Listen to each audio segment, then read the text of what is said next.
Hello and welcome to the Greek of the Week. Um, we did Hebrews 12:1 last week, so let's do Hebrews 12:2 this week. Aphorontes, eis ton, tes pistuos, archegon, kai teleotein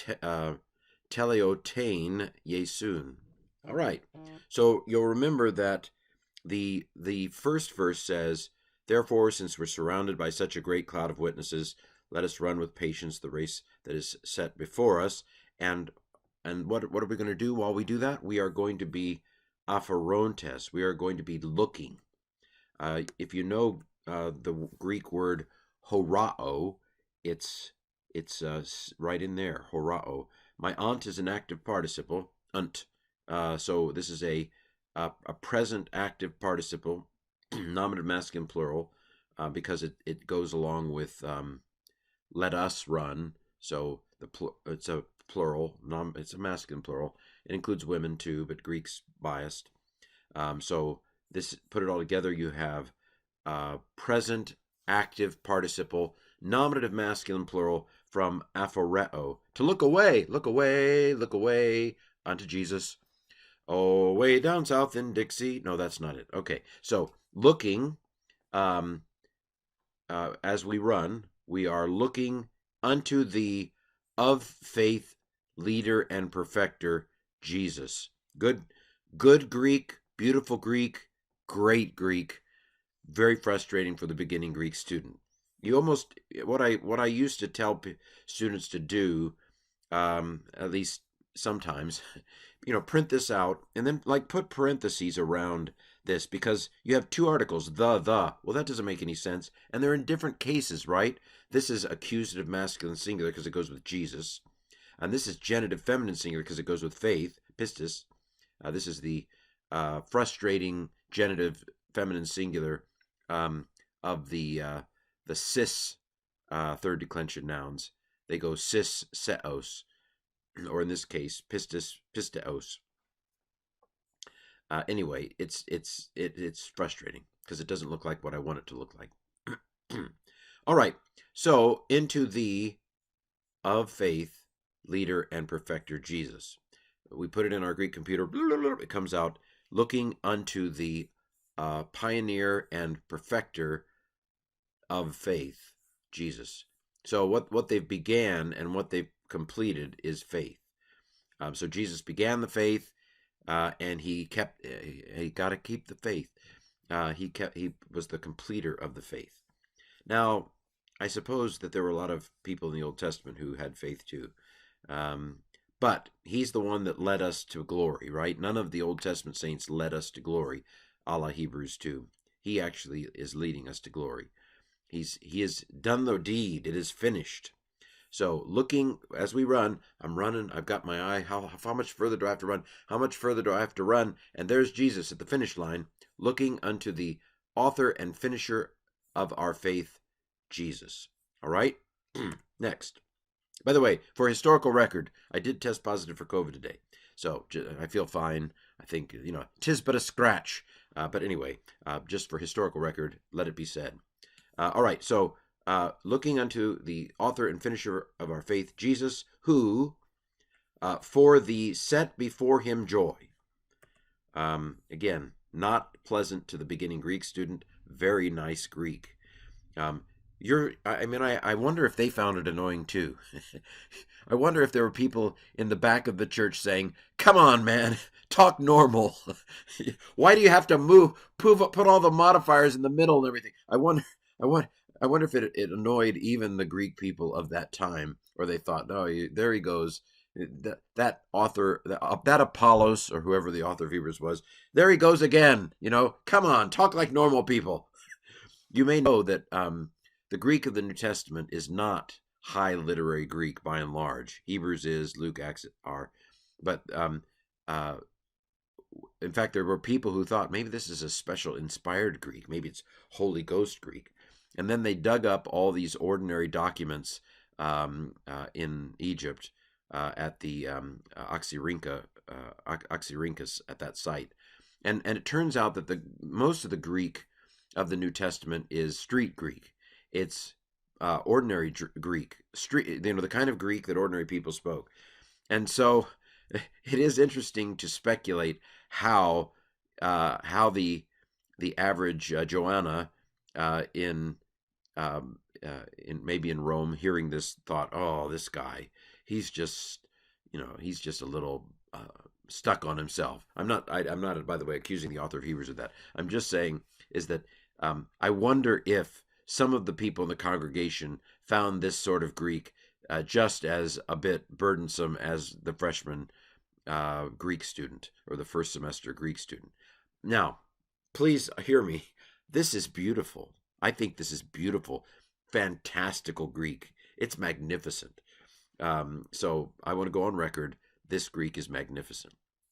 Okay, so look, we're looking to the author and finisher of our faith, Jesus, who for the set before him joy. So this, let me read the Greek. Hos anti tes prokemenes auto, karas hupemenen stauron. Anti, instead of, or in place of. For seemed to work really well here. Who, of course, introduces a relative clause. Who endured the cross. That's the skeleton of this here. Why did he do it? He did it for the set before him joy. So prokemenes, men are passive participles, right? Or middle. So this is from prokemai. Oh my, its deponent, which means it has a middle or passive form, but we translate it actively. Although here, actually, being set, forget I said that. It seems to be translated in a passive feeling here. That may not be the whole story. But I'm just going to say that what I've translated makes sense. Pro is before, kemai is to lie. I think we had this in the previous verse too, didn't we? Who for the set before him joy endured the cross. This is hupomeno. That in place of a hupomeno is the augment. It is in fact an aorist form. A nu with an epsilon of it in front of it is very often a movable nu. Throw it away. It means nothing. It's for sound. Is a very common third-person singular past tense ending. And indeed, this is aorist, which is, I suppose, some people are saying, stop saying the aorist is past tense again. I won't go into it. But so it's a secondary tense. I'll put it that way. So third-person singular, active, indicative. So aorist, active, indicative, third singular from hupomeno. So the last question is, how do you know it's aorist? Well, this is a liquid verb. Liquid verbs, their stem ends in a consonant that goes on forever until you run out of breath. So like the letters l, m, n, those four letters are liquid consonants, and n is one of them. So liquid verbs, and don't ask why. You'll go crazy if you ask why. Ours is not to question why. Ours is just to memorize or die. So what liquid verbs do in the aorist is they do a kind of compensatory lengthening in the middle when it's an epsilon. So the epsilon of meno becomes epsilon iota. I don't know why. I'm sure there's a reason. I'm sure my linguistics professor at University of Kentucky could tell us. But he's not around. So I could look it up. You could look it up. Put it in the chat. Okay, so endured. He endured the cross for the joy set before him. All right, being set before him. All right. What did he do? Also, aiskounes kataphronesos en dexia te tu thronu tu theu kekathaken. All right, so he's not only looking, but he is despising the shame. As he looked to the finish line, to the author and finisher of our faith, Jesus, he also endured the cross, despising the shame. And so, kataphronesos, the sigma alpha has me thinking aorist. This is an aorist active participle. It is nominative masculine singular, just like, actually, this is talking about us. But here, it's talking about who he endured. So we switched from we've switched from we looking to he endured having despised the shame. Jesus having despised the shame. The nominative singulars for participles are a little bit annoying. have to be memorized. Rory Skelly came up with a song, a teaching fellow at Asbury Seminary, to help you memorize the nominative singular forms of the participle. It's a lovely song. I'm not sure it's very helpful, but I'm going to sing it for you. A little bit of it, not all of it. Lu on u sa an, amen na sa mene amenon, lu sas sa sa san. Okay, so this is the aorist nominative masculine singular participle, active participle, sas. Just from that sas, I had a hunch it was an aorist active participle, nominative masculine singular.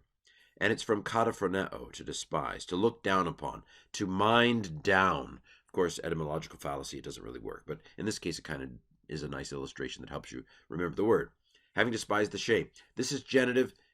We would say, well, why isn't it accusative? Because kataphronesis, I think kataphroneo is a verb that probably says, I don't care that I'm supposed to want an accusative. Give me a genitive. And actually probably fits with kata, because kata can take the genitive. So anyway, having despised the shame, and on the right of the throne of God, he has sat down. So this is from kathidzo, to sit. The first letter got a little beside itself and put an epsilon in the middle, so that's perfect. Kappa tells me it's perfect active. Epsilon nu, it's the same as up here. Where was it? Epsilon nu. The nu is a movable nu, throw it away. Epsilon is a very common third-person singular past tense ending, active indicative. Technically, the perfect tense is not a past tense.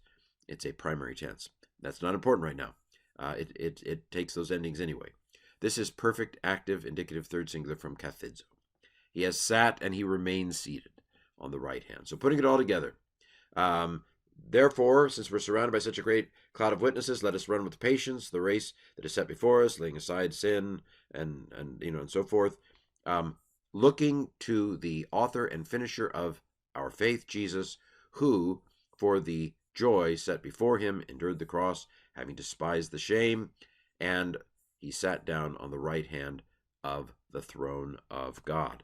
There you have it. Went into a lot of detail this week, but it's a very rich verse. This has been the Greek of the Week.